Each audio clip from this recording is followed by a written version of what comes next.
Hi everyone, my name is Cruz, aka VoiceofCross. I've been suffering with GAD, which is general anxiety disorder, panic disorder, and depression for the last 5 years. Just recently, I went from an intensive outpatient program, or IOP as it's called in short, and a lot of people have been asking me, how has my success with an intensive outpatient program been? What are some key tips to get better? And what are some other ways to seek out that kind of help, or just general advice overall? Now, I must inform you, I am not a doctor or a licensed psychiatrist, so everything I'm telling you is based off my own experience and your results may vary. And lastly, I'll be telling you a bit about my history and answering some questions that you guys have been asking on our group chat. So just to give a little bit of a background history of what my mental health was like. Very easily, 5 years ago, my mental health started deteriorating because I had a massive breakup, I was starting to feel really depressed, and that's when the anxiety attacks started happening. And the symptoms I had where I'd be breathing really hard, such as hyperventilating, my left arm would become very numb, my chest would be very, very tight, and of course it was very, very excruciating, and it was very, very hard to live with that for over the last few years. It made me difficult to be able to socialize, it made me very, very difficult to be able to work, and in fact my anxiety was so bad I had to quit my job just a couple of years ago just because of how severe it was, and especially during the pandemic, mental health was really, really tough for everyone. So with all those things in mind, my experience of course was very, very, very difficult. And in fact, I'm going to be sharing another video later on down the line about my personal experience with all the details of my anxiety life and to the point where I got now. Now, the question that a lot of people have been asking, what is an intensive outpatient program like? Well, for me, I went to a psychiatric ward first. I went to an emergency room because you have to get checked in.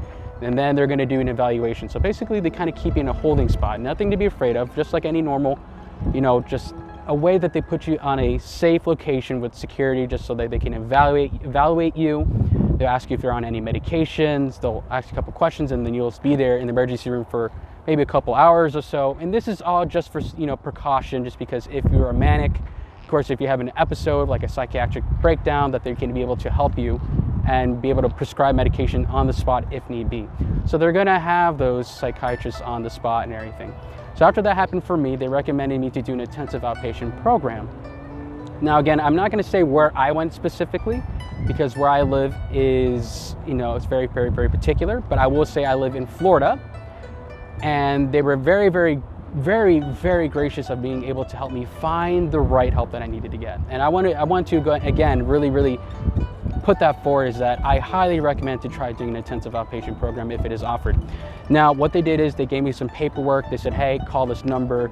And I did, and I spoke with the representatives of said intensive outpatient program. And they were very, very kind of making sure that everything worked out in the sense of, was it covered by my insurance? How many sessions that I can have? And those are important questions to ask because you want to make sure that you know what is being covered by insurance, because these intensive outpatient program, yes, they're very, very expensive. I'll be very honest with you. According to different insurances, it can cost up to $1,000, maybe even more. But thankfully, with my insurance in particular, which is Oscar, so if you have Oscar Health Insurance, you can call them and ask them, since they've been a lot bigger with mental health. You can ask them and say, hey, is these sessions covered at this said location? And if they are, then they'll set up with a date with you to begin your first day of intensive outpatient program. Now, before I actually went to the intensive outpatient program, this is when my anxiety and depression was the worst, because my anxiety was so bad, I could not even get in a car. I couldn't even stand being outside or even go to a marketplace for 5 to 10 seconds without feeling like I was gonna die. Literally, my chest was tightening, I was freaking out, and in a car I would have massive panic attacks, complete breakdowns within a matter of seconds, and that's how intense it was. But I had to push myself to go to these intensive outpatient programs. And the reason why that's kind of crucial that they do it in the morning is to help break up a cycle. It's building that routine. So for those who deal with panic disorder, like myself, we have to keep in mind anxiety and panic disorder is a cycle, right? It all is a cycle. And once you start breaking up, building a routine, finding the right ways to get that assistance, you start building that muscle memory to start breaking up that cycle, especially when you're in a support group. I know I'm kind of jumping around here, but let's get back to the beginning. So in the beginning, on my first day, and this is something I recommend not everybody do, so before my first day at the intensive outpatient program, for the love of all things holy, please do not go cold turkey before your first day. I went cold turkey on my medications for almost a week because I was afraid of taking them, which I know a lot of people are afraid of taking medications and everything, and I understand. But I went cold turkey and I couldn't sleep the night before, so I was only running about an hour and a half before my first day, and I felt really guilty because I was getting ready to cancel, just because I was super, super tired and I could barely function. But I'm really glad that I went. I spoke with the head supervisor. She said, come on in, we have a doctor that can evaluate you, get the medication you need, and see if it's okay to resume your medication, even though I went cold turkey for about a week. So I went there, you know, they check you in, they give you your stuff. To security, which is like your cell phone or electronic devices, because they don't want you to take photos or anything like that, because everything is kept private. Now, the big stereotype, as I'm sure everyone has, like, oh, do I go to psychiatric ward? Is there gonna be a bunch of loony, crazy people? Are they gonna drug you up? Not at all. In fact, it was very, very comfortable. You know, you are in a group setting with other people, and usually there's always gonna be you're gonna start building and meeting your team. So you're gonna have your doctors that are your psychologists or psychiatrists, I'm sorry. They're gonna be ones prescribing you medication if you need medication. Then, of course, you're gonna meet all the different therapists that are gonna be there. And they're there to help you. That's a key thing I think a lot of people are missing, is you gotta understand that they're there to help you find what you need. And you're gonna be in a group with other people who are just like you, who are going through different struggles. And that's the number one thing I wanna emphasize with everybody, is there's no shame in that. It's okay to open up and to talk with other people in the group, and when they ask you questions. And that's the best way to heal, is you have to be honest and open. That's what I tell everybody when it comes to their anxiety. If you're honest and open, you're gonna feel much better. So it's honesty and openness that will allow you to engage with your fellow members within the group, and you'll hear different stories, and it definitely helps with not feeling alone, because that's how I felt. I always felt like maybe I was a burden, maybe I felt so ashamed of myself, but then I realized everyone's going through a struggle, and it's okay to go through the struggles together and support one another. So I'm really glad that I went to the intensive outpatient program, because they had so many different resources to find the right therapist for me. So I ended up finding a really, really, really good therapist that was absolutely perfect for me, and she does specifically EMDR therapy. And what EMDR therapy is, mainly for those who suffer from trauma. If you are one of those people that suffer from a lot of trauma from, like, let's say your anxiety disorder, where you have constantly had breakdowns or panic attacks, it's a good way for it to help you identify that problem and how to resolve them using different tricks and tips. And I think that's really, really key. But I'm telling you, the intensive outpatient program was absolutely fun. There was days that we would all get together, do like karaoke, we'll do some art, you know, we would just, you know, talk about just normal lives, pop culture stuff like movies and things. And it was a really good experience. And I know a lot of people are generally afraid about going to an intensive outpatient program because of the stigma behind it.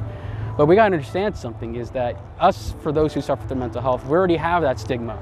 And the best way to break it is to show the world that we're not just psychopaths, we're not unhealable, that we're broken. And for all those people that keep saying, oh, it's all in your head and things like that, the best way to do it is to seek out that help and go to intensive outpatient program, and you will see such a key difference, and you will grow with the other group mates as well. And even for me, like, to the point where after everything was done, after my intensive outpatient group therapy was done, I was there for about 7 weeks. You know, I was feeling sad because I had to leave everyone, because I had built such a great bond with everyone, and they really helped save my life, and I'm sure it would help save your lives as well. And I'm telling you, it's so wonderful to now be able to control my anxiety at such a better pace than I was before. It took me a few weeks to be able to get to the point where I am now, but I tell you, you're gonna feel so proud of yourself, and you're gonna feel so much happy and feel alive again, knowing that it is able to be controlled and you do matter. So the next thing we're gonna go ahead and do is we're gonna answer some questions. So let's go ahead and take a look and see what we got. And now it's time for some of the questions I got in our GAD group therapy on Facebook. The first one comes from Georgina Ramirez. She says, congrats. Thank you, Georgina. Where did you go? Huge accomplishment. Well, where I went was a psychiatric hospital in order to get to the IOP program. Again, of course, you can always just Google psychiatric wards near you, and they will be able to help you find, let's say, a psychiatric ward or mental hospital that can be able to help you find the IOP program, and give them a call. They're very, very nice, and keep in mind, these psychiatric wards and mental hospitals are there to help you. And thank you again, Georgina, for the congratulations. This one goes from Christine Lucas Rocinco. I'd love some advice what they gave you without meds. Well, a lot of the advice that we were given, of course, is what I tell everybody, is you have to be open and honest to everybody, and especially to the therapist. So if you're talking to a therapist and you start saying, oh, I'm doing wonderful, everything's great, and you're feeling sad and depressed, then you're only lying to your therapist, and then you're lying to yourself on top of that. And that becomes a double whammy. You gotta be open and honest to your therapist. If you're not feeling good, tell them, I feel depressed today. Yesterday I felt like I was getting ready to kill myself. Be open and honest to your therapist. And of course, there's a lot of different methods that we discussed in just general life, just open like talk therapy, of course, that we did, which was so crucial. It's not really a specific method that I learned that they taught me. There's just a lot of things that we discussed were very, very crucial. So there isn't like a one trick for all kind of thing, unfortunately. Even though there are some good grounding methods I learned from my Emdr therapist, which are pretty good. One of them is just tapping methods. You can look those up online and they're very, very good. But the key thing that I took away from that, and the key advice that I tell to the therapist, and what I always took away, is to be open and honest, and prevention, prevention, prevention. You know, here in the U.S., we're so good at knowing how to react to a crisis, but we're not good at learning how to prevent that crisis from happening. So if you can prevent that crisis from happening, which is like a panic attack or anything like that, know your limits. And if you take medication, take those medications. I know it's scary, and I was that way too, and taking certain meds, but if you take medication, please do not go cold turkey. That's the worst thing you can do. I learned that 3 different times, and I learned it 3 different ways the hard way. So it's always key to do that. So thank you again, Christine. I love that. The next one is from Heather Ann Deswitz. She goes, awesome. I just started a PHO IOP program, and I'm sure it helps my anxiety and panic out of control right now.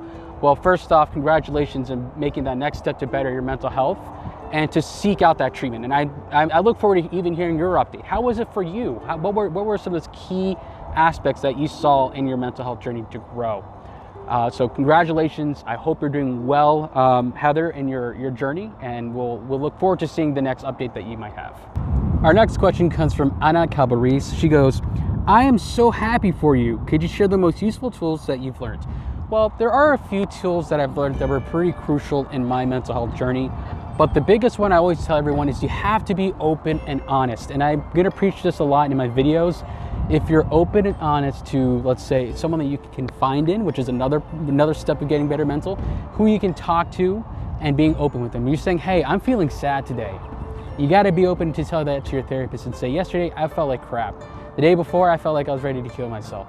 The day before that, you know, one of my friends stopped being friends with me. You have to be able to be open and honest with the therapist so they can talk about it. Because if you start saying, oh, I'm happy and everything's great and grand, then your therapist is gonna think you're doing better, and then they might not offer as much treatment to you because they're gonna think that you're doing much better in that sense. So open and honesty is super key. Of course, learning different methods that work for you, such as if it's a grounding method, such as the tapping method, which I'll show a little bit later on, or whether it be just talk therapy. Figuring out what works for you is important. And of course, knowing your limits. You know, here in the US, we're all about what we do when a crisis happens, but we're not good at preventing a crisis from happening.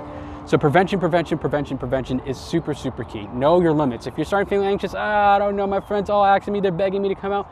You say, no, I'm sorry guys, I need to take a mental day, I can't, but I would love to hang out with you after when I feel better, or maybe in a more quieter setting that I'm able to attend to our hangouts, whatever the case may be. But you gotta know your limits, and then after, let's say you go out and do those limits, take time for yourself. It's super, super crucial. So thank you for your question, Anna Calvaris.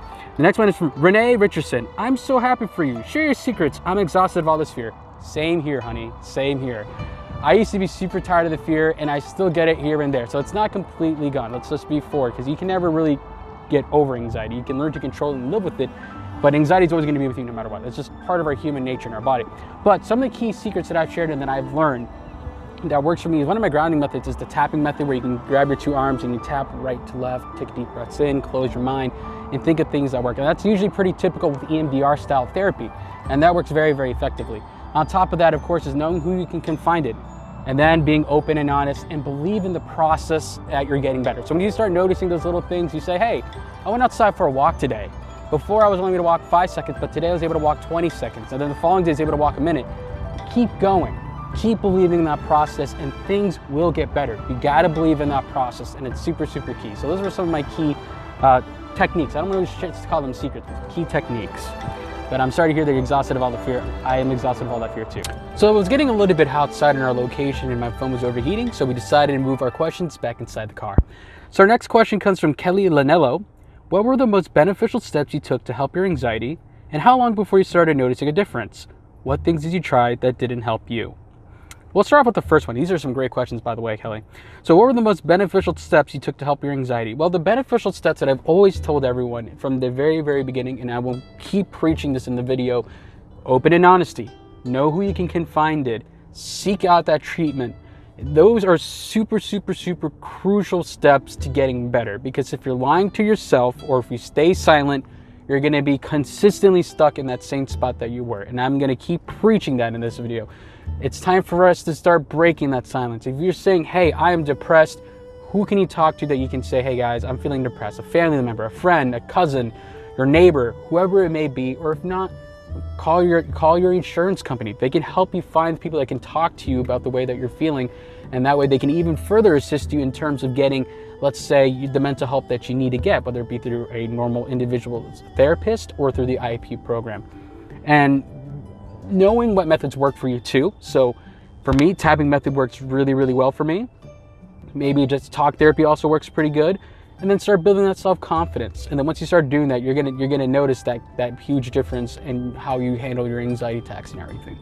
And the second part of it was, and how long before you started noticing a difference? And I love this question. It's the same way that I tell everybody is, well, one, you're gonna start feeling and noticing it mentally better. Because when you have panic attacks, you're gonna be noticing, oh, it's just a panic attack, I control it, it's gonna go away, give it some time, drink some water or whatever, what have you. It'll move past forward and you start feeling that self-confidence that it's gonna go away. On top of that, the world will notice a difference. It's funny because it's the same way when you lose a lot of weight. You know, they always say, not only do you notice it, but the world will notice that you've lost the weight. It's the same way with anxiety. The world will notice that you've lost or can control that anxiety. And the way that I know that is because my family and friends were like, oh, Nick, you're singing again. Nick, you're happy again. You've been cracking jokes again. You're more open to going hanging out, getting in the car again. You don't call me as much for anxiety attacks anymore. And then I can tell them, and then you'll notice, like, yeah, you're right. I started feeling better. I'm more positive, and I'm feeling great, and that I'm able to go out and do things that I wasn't normally able to do before, and kind of have that normalcy back again. So you will notice that difference right away. But for me, in terms of weeks, if you want to get technical, I noticed a key difference after 7 weeks in the IOP program with individual therapy as well. And then what things did you try that didn't help you? Well, the things that I tried a bunch of different medications that didn't work for me, and then that's why it's important to talk to a psychiatrist, psychologist, whatever, what have you, to determine what medications work for you, because they found out that I was manic. And if you are bipolar manic, you take antidepressant medications, it makes it even worse. So again, it's good to have those doctors there to help you prescribe you in terms of medications, know what works for you. On top of that, you're gonna go through a bunch of different therapists. Don't give up on therapy. I had to go through at least 4 different therapists until I found the right one that worked for me. And once I did, I'm soaring in terms of my progression and how I'm getting better. So don't give up that easy on it. So that's one of those key things that, that if I would have just given up, I would not be in the position to be talking right now. So it's always good to just keep going with your therapist, try out different therapists. If your therapist doesn't work for you, and say, hey, I'm sorry, I don't think our therapy is working, and look for someone else. That is your right. Don't feel like, oh, I don't want to hurt their feelings. It don't matter. They're there to help you, and you're there to look out for yourself. Go find the right therapist for you. If you notice a few sessions aren't working, then say, hey, I'm sorry, this isn't working. I'm going to find somebody else, and that's okay too. So thank you again, Kelly, for your questions. So our last one goes from Denise Beich. Would love to know where and how. Well, the best way to figure out how to get better is you can call your insurance company, see if there's any group therapy areas around you, see if they're covered, or you can simply Google mental hospitals near me or psychiatric wards near me, and you should be able to find any locations that work for you. Now, for example, I know there's some people that I've written before in the comments that have said, oh, well, there is no mental hospital near me, there's no psychiatric ward. Call your insurance and see if maybe there might be a virtual group therapy settings that they can do in the mornings or over the phone that they can help you. Those can work out pretty nicely too. Even though it might not be the same as being in person and being able to see someone face to face, but at least you'll be open to be with other people that can relate to the same issues that you might be facing as well. Well, guys, and well, first off, again, Denise, thanks for your question, and everybody else for all their submissions, their questions, and I hope that I was able to answer some of them as best as I possibly can. And understand that things are hard. I know they're very hard. It was very difficult for me, and sometimes it does get difficult. There was that saying, you take 3 steps forward, sometimes you take 5 steps back, but you keep getting going and forward. And that's something I had to learn the hard way. And just remember to believe in yourself, believe in the process and healing, seek the proper treatment, and if you're prescribed medication, take them as needed. If you take the Klonopin and you see it down in your nightstand, and you start feeling anxious and you're wondering why I'm feeling so anxious, it's because you weren't taking it as prescribed. And if you go cold turkey, you're gonna start feeling really bad. So it's all those key things you gotta understand, that your doctors and psychiatrists and therapists are there to help you. So I appreciate everybody with all their submissions and listening to what I had to say. Now, if you're more curious about what about my own mental health journey, what was it like in detail? Well, I'm going to be releasing some videos coming out soon. Some of it's going to be cinematic, some of it will just be talking about it, but they're going to be really, really interesting. Like the one time that I was actually framed for being a mass murderer at one point, or even the time that I moved to California and I was dead broke and I was living on dollar store bread. How did I survive a bunch of these different hassles, especially with my anxiety and depression running all through? It's definitely a mental health series you don't want to miss, so make sure you like and subscribe and share with your friends this information, because you never know who you can be helping out. I wish you the very best for peace and prosperity in your mental health journey. My name is Nicholas Cruz, aka VoiceofCross, and I'll see you next time.